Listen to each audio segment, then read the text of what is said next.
Hello my YouTube friends, आज के video में हम सीखने वाले हैं फंक्शंस का यूज़ डार्ट प्रोग्रामिंग लैंग्वेज में कैसे किया जाता है और उनके आर्ग्यूमेंट्स के बारे में जानेंगे।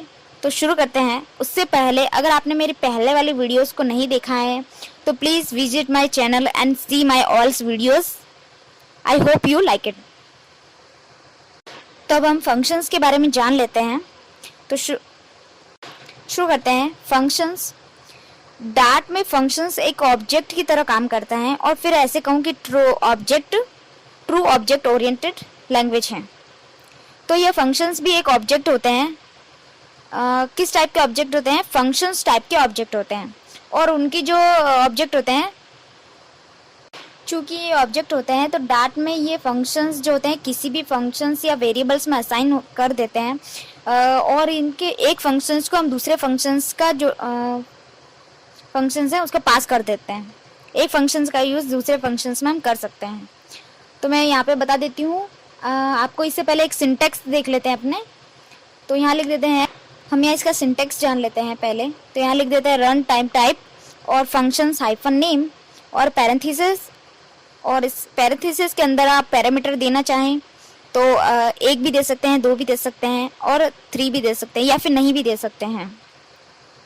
तो यहाँ लिख देते हैं अपने रन टाइप, डेटा टाइप और पैरामीटर, और यहाँ पे कर्ली ब्रैकेट्स ओपन और इसमें लिख देंगे कुछ भी स्टेटमेंट। और उसके बाद अगर आप रन टाइप स्टेटमेंट लिखना चाहते हैं तो आप यहाँ लिख सकते हैं। अदरवाइज आपको रिटर्न नहीं चाहिए तो आप नहीं ले सकते हैं। मतलब इसमें ज़रूरी नहीं होता है कि आपको रन टाइप जो स्टेटमेंट है रिटर्न चाहिए। अब इसको डिफाइन करने के बाद हम इसमें कॉलिंग फंक्शंस जो होते हैं कॉल करने के लिए हम उसका भी यूज़ बता देते हैं। जैसे फंक्शंस हाइफन नेम और पैरेंथेसिस और यहाँ पे लिख देते हैं सेमीकोलन। ये हो गया हमारा फंक्शन जो है कॉलिंग। अब हम देखते हैं यहाँ पे फंक्शंस विदाउट पैरामीटर।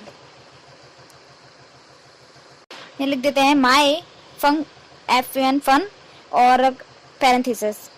उससे पहले हम यहाँ ऊपर वॉइड मेन फंक्शंस को डिफाइन कर लेते हैं। उससे हमारा जो प्रोग्राम है वो स्टार्ट होगा। और उसके बाद लिख देंगे हम प्रिंट ब्रैकेट में हेलो डार्ट और नीचे आएंगे इसको फंक्शंस को कॉलिंग कर लेंगे माई फन। अब इसको रन करते हैं तो आउटपुट में हमारे पास क्या आएगा? Hello dart. हमारा फंक्शन जो है कॉलिंग हो गया और हमारे आउटपुट दे दिया हमें हेलो डार्ट। अब इसमें हम कुछ रिटर्न टाइप देते हैं। जैसे रिटर्न देते हैं तो हमारे पास जो फंक्शंस है वो हमें क्या रिटर्न देगा? तो यहाँ लिख देते हैं ऐड फंक्शन और int a equals to 10, int b equals to 20 और रिटर्न करेंगे a और a प्लस b को। और फिर इस फंक्शंस को हम कॉल कर देंगे ऐड फंक्शन से। तो हमारी जो वैल्यू है वो कंसोल में कुछ भी शो नहीं होगा। तो इस वैल्यू को हम शो करने के लिए हम इसको पहले एक टोटल जो वेरिएबल बना लेते हैं उसमें स्टोर करेंगे इसकी वैल्यू को और प्रिंट कर देते हैं टोटल को।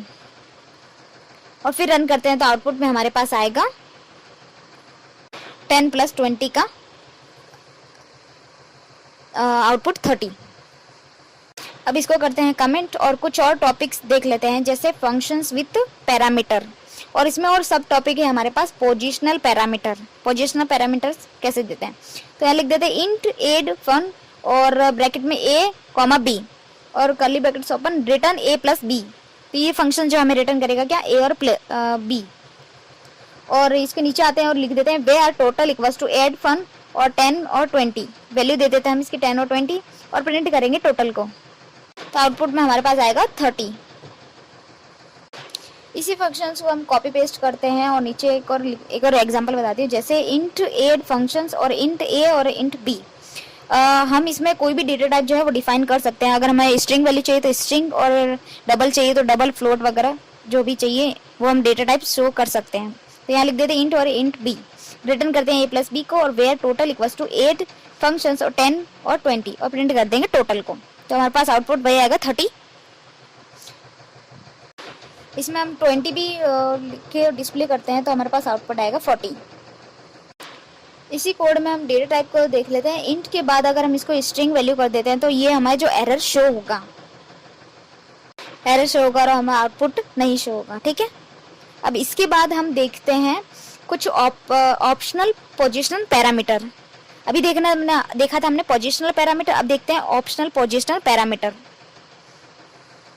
यहाँ लिख लेते हैं स्ट्रिंग इंट्रो फन और स्ट्रिंग नेम और कॉमा स्ट्रिंग सिटी, और रिटर्न करेंगे I am $name from $city. और यहाँ फंक्शंस को कॉलिंग कर लेते हैं var info equals to intro fun, और यहाँ पे लिख देते हैं कॉमा अमर और अहमदाबाद, और प्रिंट करेंगे इन्फो को, और इसको रन करेंगे तो हमारे पास आउटपुट क्या डिस्प्ले होगा, I am Amar from Ahmedabad. अगर हमें एक ही आर्ग्यूमेंट्स पास करना हो तो इसके लिए हम इसको स्क्वायर ब्रैकेट में लिख सकते हैं और आर्ग्यूमेंट एक ही पास करके देखते हैं तो आउटपुट में हमें नल वैल्यू जो शो होगी। अब इस नल वैल्यू को हटाने के लिए हम एक डिफ़ॉल्ट वैल्यू यहाँ पे दे देते हैं, जैसे स्ट्रिंग इन्फो और इंट्रो फन और स्ट्रिंग नेम, और यहाँ पे स्ट्रिंग सिटी इक्वल टू कर देते हैं जयपुर, और फिर रिटर्न करते हैं आई एम $नेम और फ्रॉम $सिटी। तो हमारे पास इसको कॉल करते हैं var info equal to intro fun Amar, और प्रिंट कर देते हैं इन्फो को। तो आउटपुट में क्या शो होगा, I am Amar from Jaipur. इसी को कमेंट करते हैं और इसको कॉपी पेस्ट करते हैं नीचे, और इसी में हम लिख देते हैं कुछ कंडीशंस लगा के, जैसे string intro fun string name और ब्रैकेट में लिख देते हैं सिटी, और if city not equals to null तो रिटर्न करें I am $name from $city, और अगर फॉल्स है तो रिटर्न करें आई एम $नेम, और फंक्शंस को कॉलिंग कर देते हैं var info equals to intro fun Amar, और यहाँ पे लिख देते हैं अहमदाबाद, तो प्रिंट इन्फो। तो इस बार जो आउटपुट हमें मिलेगा वो क्या मिलेगा, I am Amar and from Ahmedabad. अगर इसको अहमदाबाद को हटा के हम यहाँ पे नल कर देते हैं तो हमारे पास क्या शो होगा, ओनली आई एम अमर। इसी कोड को हम करते हैं कमेंट, और कुछ और नेम्स पैरामीटर के बारे में जान लेते हैं। जैसे नेम पैरामीटर क्या होता है, ऐड फंक्शंस, और इसको कर्ली ब्रैकेट्स ओपन छोड़ देते हैं हम।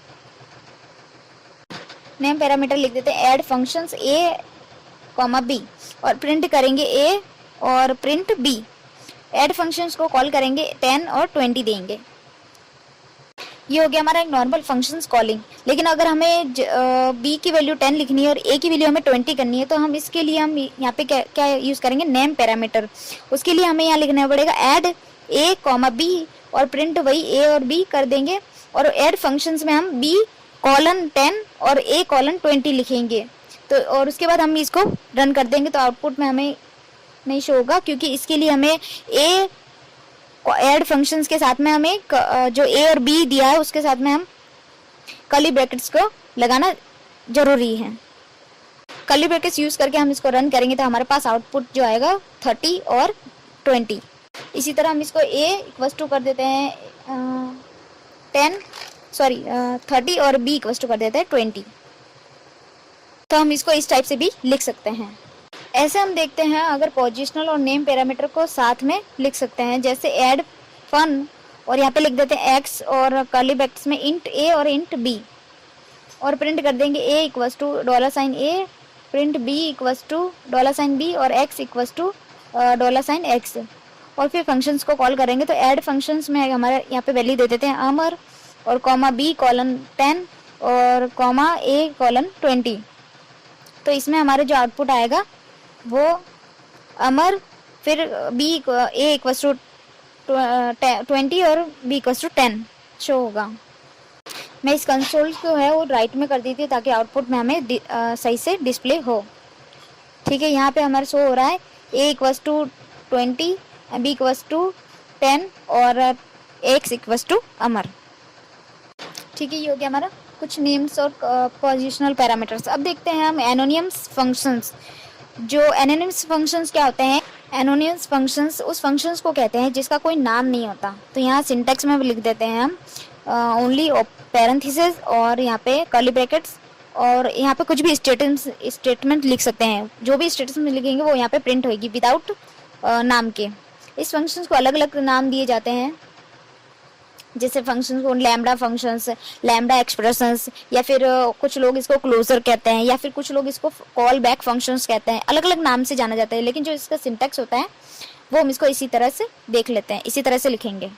तो इसका एग्जाम्पल देख लेते हैं। यहाँ पे मैंने यहाँ पे फॉर ईच का एग्जाम्पल पहले भी दिया था, एक इससे पहले वाली वीडियो है कंट्रोल फ्लो यूनिट, उसमें हमें फॉर ईच का एग्जाम्पल और मिल जाएगा, आप वहाँ जाके भी देख सकते हैं।